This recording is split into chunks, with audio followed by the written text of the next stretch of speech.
very emotional, so that really hit me. But taught me more than anything to really trust myself and my process. Take all the lessons from there and continue. I don't think for us it was the start. I mean, the end of anything. For us, it's been the start. Where are you joining us from right now? Well, I'm currently training with my coach in Italy, in Arezzo. And usually, I mean, the summer training is better based out of Italy. Lots of local competitions around the country to shoot and practice. And also the weather is better. Okay. Now, sticking to Italy, I think you have been training there since what, 2022, right? Or before Yes, that? I've been with 23. So actually, Italy ends up becoming a huge hub for, well, skeet and trap shooting because the facilities are great. There are lots of ranges. It's also the ammo and the clays are priced better for us. So, I mean, it's been going on for years since before I got into the sport. My personal coach, who's the current national coach, I've been working with him since 2022 summer. So yes, Yeah. for 3 years I've been primarily training with him, and we've been doing more camps in Italy in the summers and more camps in India in the winters. It's just the weather allows things to be better that way.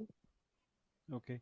And so actually, I wanted to touch upon this topic later on, but now we are speaking about it. So I just wanted to know, कि 2022 में you went ahead and obviously what I've read and heard that you changed your style and you changed your Yes, entire training technique, everything in 2022, and this was yes. all because of the Italian coach, who's there. So ऐसा क्या हुआ था suddenly in 2022 that because before that also you were performing, you were winning, ऐसा नहीं कि you were not there, It but हाँ मतलब wasn't why did the sudden shift happen? um actually it wasn't just about the technique. For a while, until 28, I'd stuck to the national coach and had my same technique. But I wasn't able to perform with it as well as I wanted to under pressure in higher pressure competitions. And I wasn't able to consistently get the scores that I wanted to put up, especially internationally. And I was sort of struggling a bit after Commonwealth Games, and I decided to sort of take a break from shooting. So I took all of 2019 off, and then the COVID happened. So I got a good long break from the sport, and then I was contemplating if I want to start, and if I want to start, what my approach should be to have a fresher perspective. And then, of course, I went into it thinking that I do want to have a professional team whom I trust. I know they're working their best for me. I wanted to have sort of like a team environment and, of course, a lot of trust with my coach. That time, Ricardo, my current coach, was sort of new in the new into coaching and definitely new coming to India. And I loved his approach. I loved how hardworking he is with training, understanding what I need. So let me go ahead and just give my best try. And Yeah, that definitely helped because 2 years a lot of training, a lot of ammunition, yeah, a lot of camps. But it all narrowed into peak performances when I needed them to perform, when I needed to yeah. perform. So definitely something that's worked for me. Yeah, I believe the jump from 2022 to a new coach and training and to 2024 Olympics and reaching that position, obviously that's a massive jump, and kudos to you to adapt so quickly. Can you just explain what happened? Matlab, what's the change in technique or in, I'll say, day-to-day practice, or which has happened in the last 2 3 years, which you feel that has made a major impact? Technique, there are various techniques of shooting, and it's really about finding the right fit for you, I think, which comes Hmm. more naturally to you. And this technique that I'm currently training with, I've had the same coach, so there's been consistency in that equation and Right. relationship. And then uh, it's become more natural to me. I think it always came more natural to me. So you know what your technique is good for you when you can stick to it under pressure. And Hmm. that is something, of course, that just being able to stick to, it's a very mechanical game. It's a one-shot routine. So It's about how you can produce the best shot in that moment. It's single shot approach. And for me, I think this technique has come very naturally. It was something that just needed a little more honing, a little more tweaking. It was easier for me to adapt to. So, and he understood that, he saw that. So I think that's why we made a good team so far in how to approach the game. When I had taken the interview of Riza, like before the Olympics, okay, Yeah. and my last question to her was your favorite shooter. So she was like, "Yeah, Maheshwari Tej, Maheshwari." So I was like, "Yeah, I know Maheshwari hongi aapki," but yeah. So I wanted to know more ki हाँ मतलब obviously shotgun shooting is not something which comes naturally to many people because obviously availability, Yes. space, money, the availability of Of gun course. and The ammunition, everything. accessibility generally, Matlab, yes. it's a huge thing obviously, Yes. and from what I have heard about you ki you had a base ready from childhood in some fashion, not completely but in some fashion. So if you can touch upon that. You're absolutely right about, I mean, the fact that shooting isn't as accessible to people, and you need to have sort of an idea and a closeness to the game to be a part of it. Yes, I definitely have had a base with the game from very early on. My father and my grandfather were very keen shooters. They loved the gun, they loved the sport. They both competed nationally. My grandfather pretty much is a veteran, shot every day. So, and it was his dream to get me and my brother into the game. Uh, and so, I mean, we had Shagun Chaudhary, who had gone as the first female shotgun shooter gone to the Olympics. And I do have a skeet range set up back at my parents' house, which I'm very fortunate to have. I don't get to use it as much because all our national Yeah, camps and all our training is away. And training in Rajasthan in summer is difficult. obviously. But yes, but it's I think it's one of the reasons I've continued to stay in the sport because I definitely think I'm very fortunate. I've had the right kind of support and of course the facilities. So when what was that moment when it was like yes, I can pursue this professionally? Um, so it was all about wanting to win. I had some good competitions as a junior. I had medals, so it was exciting. I was in the part of women, and that time, of course, the excitement of carrying the flag and being having a team and everything. Transitioning into the senior, I was struggling a bit in the game, mentally, technically, finding a balance between the game and the personal life as well, because it's the years you're transitioning out of college, and I think that I was a little lost back then, and something I think Commonwealth Games onwards in 2018, and especially after COVID, I decided I'm going to do this and I'm going to do it very professionally, and I'm going to just work harder, dream bigger. And so I think 21 December 22 onwards, uh, I thought I'll leave no stone unturned. And that's when I think my most professional self has come out because I was like, I have experience now. And I know what working under pressure and being uncomfortable feels like. Now, the point is to have a good team, work with it. So, from a nutritionist to having support from my family, because all the other support came in much later. But having Right. support from my family, my coach, having a good physio, nutritionist, just to have a more professional approach to every aspect of being an athlete is Hmm. is something that I wanted to work on because you never do it alone. It really does take a village. It Yeah. takes a village in everything. I don't think that anyone can say, but I did. Right. This actually has become very evident in recent years when people were talking about individual sports. So people don't realize that there is a huge team Yes, involved of behind every course. successful individual. And Yeah, people start observing it in tennis when after winning of every course. Grand Slam, the tennis player will say, I'm thankful to my team and my team is there. That's why I won. So Yeah. it's all, they always talk about Yes, even though it's a lonely sport of individual sport, it is when still. you're out there, of course, you're all by yourself. The moment you get into a match or you're on the station, Yeah. it's just you and your weapon. But all the work that you've done outside that match, there's someone pushing you, there's someone supporting you, there's someone doing their best so you can go and do your best. And for me, I mean, up until Olympics, I I think to have the right people around you is so important to like have the good energy to bounce off and to keep yourself balanced because I mean, we have maximum 2 or 3 matches in a day, which are Yeah. quite spread out. So you have to wait anywhere between 2 to 4 hours. You can have scores in your head, you can have a very good round or a bad one. The result can be anything. Then you have to sit with it or sleep on it. Mm. Without the Yeah. right environment, without feeling light, your mind gets heavier, your body gets heavier, the weathers can vary, the conditions can vary. Having things that are more stable with you is very important. At the Olympics, I had an amazing set of professionals. I had amazing teammates with very, very good energy. And I knew that they were supporting me and I was supporting them.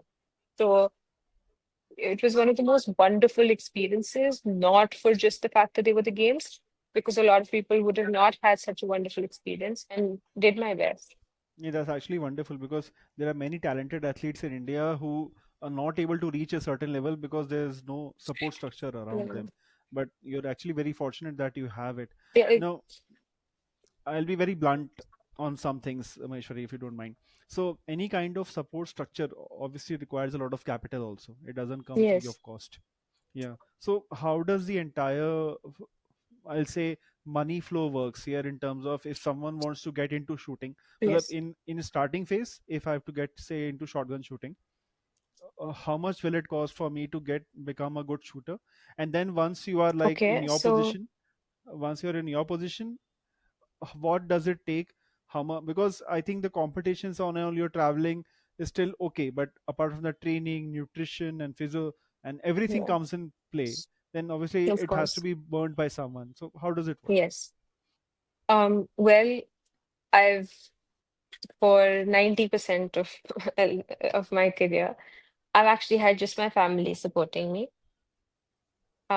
which has been, and of course, it came with its bit of we can take care of this, and then sometimes there was strains and we had to pull back um, on maybe I wanted, let's say, 3 camps a year, and we had to settle for maybe 2 short ones, or things like that. Keeping aside the competitive side, because once you're in the team, the travel to the competition and everything is taken care Yeah. of by side. Yeah. Well, to start with, your basic stuff is your equipment, which has to be really good. You, Usually a Beretta or a Perazzi. It can cost anywhere, I mean, between 10 to 13,000 euros. Then you've got your glasses, your jacket. And in India, I mean, of course, it's all very expensive, the game. Um, the ammo and the clays, nothing's reusable, right? So you're constantly blowing things Yeah. up. It's also a sport where you need a lot of repetitive training and constant training Mm. because a Yeah. lot of it is working on muscle memory. And Mm. so even a 15, 20-day break can rust you a bit. So, the feel Okay. has to keep going. Mm. So on average, all professional athletes in India are anywhere shooting between 50 to 60,000 shells a year. A lot of money actually ends up being used for coaching fees because that's very expensive. Coaches across the world have different price rates depending on hour, day, or whatever. And 50% of my budget does end up going in coaching. Yeah, okay, So, because you're purchasing locally there, so yeah, I obviously mean, the there's price no difference there's no is import yeah, involved. exactly. The Yeah. price is a fair bit. It's almost like 40% or 50% less. So Okay. yeah, but yes, it is very expensive. The reason I was actually talking about the money part was because now I've been speaking to athletes for last 3 4 years a lot, and there is one constant statement which is always there between all athletes Yeah. is जब जरूरत होती है तब कोई देता नहीं और जब नहीं जरूरत होती है तब हर कोई आ जाता है. So I know that mentality is there in India because obviously and lot of athletes I think struggle in junior stage only because that is Yes. when they actually need the hand holding and support to move to the senior Yes. level. It's in shotgun. I mean, I don't know about too much about the other sports. Our funding requirements are far more than any other game. Yeah. They really are. And our per day expenses are ridiculous. We've just gotten used to spending it in shooting. If someone told me spend the same amount on a normal day, I'd have to think 500 times before. But it's part of being in the sport. Um, so I guess there's a little hesitation to understand what the game is and what its actual requirements are. And the second bit is it's not just about having the funding, it's about using the funding the right way with the right Right. professionals. Right. And I've, in fact, find like that's more key because it's not about just putting your money somewhere. It has to be in the right place with the right individuals who are really guiding you. I feel like a lot of times as juniors, the issue comes there when you're so new, we don't have enough guidance when we're juniors. I think now it's still more because there's you see the junior. I would talk about Skeet personally. Yeah. The younger lot in Skeet. Right now, the Skeet team is very young. I'm one of the oldest in the team, and I'm still in my 20s. If you talk, I wouldn't even say that Skeet women, the top three are, or the top four are good. I would say the top 9 or 10, all the girls, there's not one person who won't be able to put up a strong score. Yes, the consistency or I guess the experience can come and go. That still needs a little more work. But there's not like one person. I can't sit comfortable in the team today. I have to fight for my position every competition. And that's a great sign for the sport changing and doing better. Right. Right. Obviously, but the positions are limited, obviously, and there are a lot many people now Yes. who are entering the sport, and Yes. especially since the success of recent last couple of Olympics in shooting, a lot of people have come up, and especially obviously shotgun is still a very, I'll say, exclusive club to put it mildly, but It's rifle and pistol at least have gained that kind of momentum in shooting. they've also gained that kind of momentum because if the level is different. First of all, they're completely different events. So the Yeah, yeah, accessibility to it, I mean, every second colony in any tier one, tier two, tier three city has arrived at least a 10-meter range. People have 10-meter range in their basements. and yeah, I was Yeah. surprised my daughter's school has a 10-meter range. Yeah. I was surprised कि And ये भी there are shooting no सीखेंगे. hassles for a license, Yeah, you know. yeah, yeah. It's and your equipment once in, you're good to go. Hmm. You're good to use it. For Right. shotgun, the moment you put on a little weight, your height's changed, you've lost weight, Hmm. your stock's not the same. The fitting's changed. Then we've, of course, clay and ammo, where there's a paper target here. Then there's so many environmental laws, even when you're training abroad about a weapon with the license, the paperwork needed, including in India. And then in rifle pistol, you look at the numbers participating in nationals, Yeah. in trials. By the time the rifle pistol team is selected, they're already in the top Hmm. percentile across Yeah. the world because they've done the hardest thing. They've competed Right. domestically and they've Hmm. already reached a level where they're at a World Cup level for sure or better. They're making so many world records domestically. In shotgun, we're calling 30 women a good lot. We're like, oh wow, Okay. now we have our 6 squads of women, Hmm. 30 people. A Hmm. small World Cup doesn't have less than 60 people. Less participating athletes would be about 60. So and rifle pistol, they're competing with 3,000. Right. Yeah, so it's a huge difference. And right now, I would say, let's say we're about 9 or 10 women in Skeet currently, um, who are pushing each other. And even that has been enough to at least put medals and results on the board in the last couple of years, which I think, if you were to look at it just individually, is definitely a huge success for the sport. I believe in shotgun events, Skeet women are the strongest in growth and performance. Actually, I can relate this with some countries who are very specifically dominant in some sports, like Yeah, in China, table tennis players or divers in yeah, aquatic diving. they dominate because there are thousands and thousands of Exactly. participants internally. Similarly, in Korea for archery, there are already the nationals of Korea are Exactly. so tough So that by tough. the time they come out, by the time they come to Olympics, they are already refined and pristine That's the to win case for everything. Italy Yeah, and yeah, USA in shotgun, right. especially in skeet. Hmm. USA has two selection trials. It goes on for 5 days. Okay, quite a lot of 250 participants. targets. They double the Hmm. competition. So, Okay. they're competing and sleeping on scores for 5 consecutive days. So, of course, coming and doing it for 2 days feels a lot better. Maheshwari, the more objective, actually, my objective of my interviews is not to interview the athlete.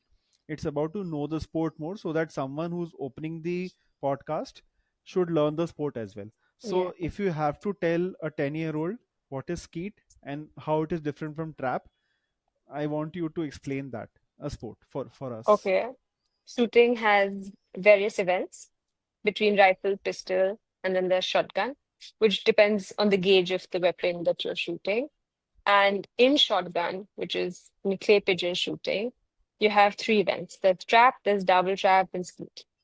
The guns are the same, 12 bores. Targets are the same, flying discs, orange discs. But the variation comes with the angle that you're shooting the targets and the platforms that you're shooting with. So, what the flow of the round is. So, trap has 5 platforms and 15 machines. So, three allocated per station with different height and angle. And you get two shots to hit one target. And whenever you call for the target, any one of the three machines will release a target. Then we have double trap, same five platforms with three machines in the center, and any two will release a target going away from you. One shot per target. And then you have skeet. It's an interesting layout. It's the shape of a D, and you just have two places where the targets come out from, two machines, a high house and a low house, and they cross and intercept each other in the middle, which is a flagpole. And there are 8 platforms in total. So the trajectory of the target remains the same, but the angle of the athlete keeps changing depending on the station, has a designated or an allocated way that they're supposed to shoot, either an outgoing or an incoming target. That's as simple as that.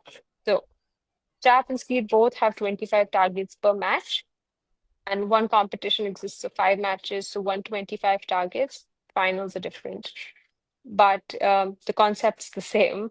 The layout and the angles vary. So, is it possible for a skate shooter to transition into a trap and vice versa without much hassle, or No, they're completely different sports technically. okay? Completely. No, I understood from the techniques point of view. I'm saying, Yeah. uh, if have you seen people transitioning or people generally Yes, I don't at mean, all? okay, well, not too much, but yes, I mean, there are athletes who shoot both the events or um the before 2008 Olympics, you were allowed to participate in two events. I mean, you Actually, could, okay, yeah, right, and there right. there have been a couple of athletes in the past who reached a level where they could shoot trap and skeet. Usually, shooters transition between trap and double trap. Skeet, not Hmm. so much. The whole concept's different. In skeet, you don't mount the gun Very until different. the target's out in the air. Hmm. Whereas in trap and double trap, you have the Right. gun mounted. Right. So from the technique that I've obviously what we have seen how you shoot, Yeah, obviously it's a very different feeling yeah, when the targets are coming out. Now the it's I think, okay, correct me if I'm wrong here. It's not more on instinct because you, as you mentioned, the path is predetermined. yes, So when you're shooting, you know exactly where the disc will be at a certain moment of time after, because obviously yeah, with regular practice every day, how many hours do you practice in a day? 5, 6, if I'm wrong. easily, yeah. Yeah, Anywhere so between five, four to six six. hours a day if you're practicing, and if the consistent path of the clay disc remains the same, then obviously it's more about, because when we see skate, it's very fast, the way Yeah, you're shooting, the way yeah, yeah, you're loading and everything. It looks very stylistically very beautiful, and it looks very fast as well. Yeah, we But get 30 from what seconds I even to do it. That's it. yeah, that's what. So so what we were when we see it, we feel that it's going very fast, and you have to like observe the disc. But once you know the game, you understand. No, the disc are in a very determined path in Part, projectile yeah. in which they are going. Yeah. So do you have a place in the mind कि ये एक spot है, मतलब there is a spot in the air, and I know the disc will come here, so I will shoot at that spot only. I don't know what it is called. There's a technical term for it, if I'm not wrong. Actually, no, that I It's a don't think. breakpoint, y- right? Yes, but you really can't, like, that's spot shooting, and that's like very far from any technical shooting or skate. Okay. It seems like that everyone's shooting in a similar zone or a point which is very common, but there is a lot of technique that's needed from Hmm. how you have to connect with the target since your angle is changing, the picture with the target and the lead with physics, the lead is changing. So Right. no two targets are the same. And basically there has to be a rhythm, especially in doubles. So it seems like everyone's shooting around the break point because there's a rhythm where you must shoot the first at a certain area to connect properly to the second target that's incoming. For you to be able to connect, give it the correct lead, use enough of the Right. body movement and connection with the random target to break the second. Got it. Yeah, because the speed of the targets is a certain way. In fact, you you can't really just go and shoot in a zone because the target's moving, so you can't just be stable at any point. You can't stop your movement at any point. And the conditions, how well you see a target, they keep changing. So shooting, unless there's like crazy thundering or the path of the target is not consistent. I mean, the target's not able to take flight at its normal way. Is the only time when we stop shooting because we shoot in snow, we shoot in rain, we shoot in storms and winds. So inevitably, if one targets fast, one might get affected and be slow. So one can vary in height, it Okay. can be in and out of where it's supposed to Hmm. actually fly, and Got we it. must continue with the game. So it's more about connection than it is and shooting it through your own style. So, where do you think your strength lies in terms of finding the right target at the right moment? Is it you can tell me, matlab, I'm not sure what Okay. to ask here because I'm just trying to understand ki, matlab, what differentiates you from in a normal shooter. Ki, matlab, this is one part which I can do very well. Um, what I'm very good at, I think, is fighting back. I can't have giving comebacks. I do believe that I'm good at putting up a fight. I really enjoy the competitive part of the game. It's my most Hmm. favorite thing. Um, and technically, I do believe my technique is one of the strongest in India. I've worked on it a lot. It's what I draw most of my strength from in the game. And I've had a good experience to back that training up. Um, so it's exciting. Sometimes it goes my way, sometimes it doesn't. But being in it works well for me. So I feel like I have a very good control on the target. So it's not like I'm very hardwired to just stick to the same technique. If there's small changes, tweak, adaptations required, I'm able to adapt to things a lot faster than I was when I was a few years back, when I was a little younger. I was still working on having better adaptation. Now I feel like it's still, I think, of course, there's a lot more work to go, a lot more things to achieve, but I do feel like we're working on that.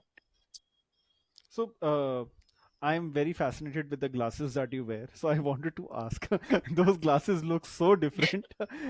Are they meant for only shooters, or because I don't see many people wearing those glasses? They're shooting glasses, So specifically. how is that different? How are they different from a normal glasses? As in, matlab, Okay, are they so specific so to shooting safeguard glasses, something? Yeah, the glass definitely is stronger because a clay target can a piece can break and come and hit your glasses. So of course right. it's eye protection. And Right. like I said, the backgrounds vary, the lighting varies, the range varies. You can keep your first stand at 7:30 or 8 in the morning when the sun is literally in your face and you have lots of glare. Right. And there can be haziness. The background can be black, green, you can have sky, there can be trees in multiple variations. And you usually end up finishing your round in the evening when the setting sun on the opposite side. Hmm. So, with the shadows playing and everything, shooting glasses are specifically designed for your eyes to catch the target better. And everyone has Okay. their own preference. So, there are different colored lenses. Lens just sort of, depending on what your preference is, it sort of helps you catch the orange better, or maybe in some cases, dull out the background a little bit. It's not such a big, it's like it helps, it's definitely an aid.